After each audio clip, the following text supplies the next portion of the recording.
Marido, pai, avô, Enxugue esse rosto ou venha aqui fora, como de costume. cristão. As qualidades que meu avô tinha para cada papel que assumiu eram tantas que enumerá-las aqui seria muito difícil. Então resumo aquelas que mais o marcaram. Ah, mas ele era perfeito, não tinha defeitos? Sim, tinha, assim como qualquer mortal. Porém, o que mais se destacou no Sr. João de Oliveira foi sempre o seu melhor. Marido exemplar, amou demais o amor da sua vida, nossa avó. Tudo o que esteve ao seu alcance para fazer por ela, ele fez. Com o apoio dela, foi um pai dedicado. Não mediu esforços para trazer o pão de cada dia na mesa de sua família. O casal teve 7 filhos ao total. O primogênito faleceu prematuro. E em uma época onde pouco se sabia sobre surdez, criaram 4 surdos. Com a graça de Deus, puderam contar com a ajuda de outros 2 que nasceram sem nenhuma deficiência. 6 filhos, 8 bocas para alimentar, muitas vezes quase nada para comer. Fome, tempos difíceis, mas jamais desistiu de lutar. Avô apaixonado pelos netinhos, carinhoso, educador. Nas brigas comuns entre os netos, já ameaçava tirar a cinta de suas calças e nos educar de um jeito mais prático caso continuassem os atritos. Sempre ficou nas ameaças, nunca ousou nos bater. Naquele tempo, as crianças ainda respeitavam os mais velhos. Um olhar torto para nós e já entendíamos o recado. Era partidário. Não interessava a ele quem tinha começado. Sempre dizia: vocês são todos farinha do mesmo saco. Se passar na peneira, não fica um. Homem de fé, já havia lido toda a Bíblia diversas vezes. Boa parte de sua vida foi católico. Tanto é que era um congregado mariano, que resumidamente é a sua consagração a Nossa Senhora, o tornando ministro de Maria, onde se esforça para se santificar, salvar e santificar os outros e a defender a Igreja de Jesus Cristo. Certo dia resolveu mudar de religião. Nunca compreendemos essa decisão. Todavia, respeitamos sua vontade. O fato é que João sempre foi o mesmo, nunca deixou de ser um bom homem. Seu altruísmo era ao extremo, sempre disposto a ajudar qualquer um que viesse pedir ajuda. Foi de tudo um pouco nessa vida: feirante, doceiro, peixeiro, vassoureiro, carpinteiro, garapeiro, jardineiro, fretista, porteiro. Trabalho era seu sobrenome. Nunca desistiu de lutar. Já idoso, ainda subia no telhado de casa para fazer alguns concertos. Até que um dia caiu e quase fraturou uma costela. O homem não parava de trabalhar. Não gostava de ficar parado. Como porteiro, trabalhou por quase 30 anos. Mesmo aposentado, lá estava ele em sua guarita. Brincava que, quando estava no serviço, é que podia descansar.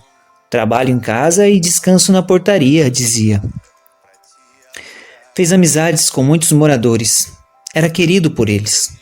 Só saiu porque a nova síndica do condomínio resolveu trazer tecnologia para o prédio e seus serviços não eram mais necessários. Até que João não ficou triste, agradeceu por finalmente aproveitar sua aposentadoria. Nunca reclamou de nada na vida.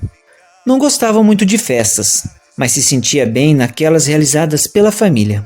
Era muito caseiro. Fiquei impressionado e feliz ao mesmo tempo quando ele veio junto com a minha prima acompanhar minha apresentação do trabalho de conclusão de curso da faculdade de jornalismo que fiz. Vovô não pôde me assistir, porém estava lá para presenciar o momento da minha aprovação. Estava orgulhoso do seu neto. Então essa era a sua rotina. Saía mais de casa para trabalhar, ir à igreja, visitar parentes, amigos e qualquer um conhecido que estivesse doente. Um verdadeiro cristão. Viveu assim de bem com a vida até o momento em que perdeu sua tão amada esposa. A partir de então, sua vida se findava ali, porque depois dos filhos já formados, sua dedicação a ela havia redobrado. Daquele fatídico dia em diante, aquele homem de estatura baixa, magro, bigodinho estilo Charles Chaplin, com a coragem de 1000 homens, começou a perder forças. Nas conversas com ele, qualquer assunto que lembrasse a avó, suas lágrimas tomavam a cena. Foram 7 anos nesse sofrimento. Nada mais lhe dava prazer na vida. Trabalhou tanto para nunca mais passar fome, nem necessidades, que conseguiu vencer. Sua riqueza era sua família. Não passavam mais dificuldades. De quem boleava a carroça, hoje tinha uma caminhonete picape usada, em bom estado, que cuidava com o maior zelo. Andava para cima e para baixo com ela, porém não conseguia encontrar o prazer de viver. Sua alegria era de ver sua família e todos os seus amigos bem e com saúde. Mas a solidão que sentia sem sua esposa fazia pensar que, se dependesse dele, já teria ido encontrá-la. Sua tristeza chegou a um ponto tão crítico que nos últimos meses começou a sofrer desmaios. Já no primeiro deles, o médico disse que aparentemente não encontrou nada que pudesse ocasioná-los. No terceiro desmaio, minha prima, que foi criada pelos meus avós, o levou para fazer uma ressonância em uma clínica particular. Mesmo pagando o exame com suas economias, foi tratado com descaso. Minha prima desceu dos saltos, pediu o dinheiro dele de volta e foram à procura de outra que o tratassem com dignidade. Não houve tempo. O quarto desmaio foi no dia 30 de dezembro de 2020. Ele chegou em casa com sua caminhonete, a estacionou e foi ligar para minha mãe como de costume. Sua fala foi sempre baixa. No telefone era difícil de compreendê-lo. Do outro lado, minha mãe sentiu que sua voz foi sumindo. Achou que era a ligação que estava ruim. Não era. Por volta das 18 horas, hora de Nossa Senhora, a queda fatal para um senhor de 83 anos. Quando caiu, sofreu um traumatismo craniano.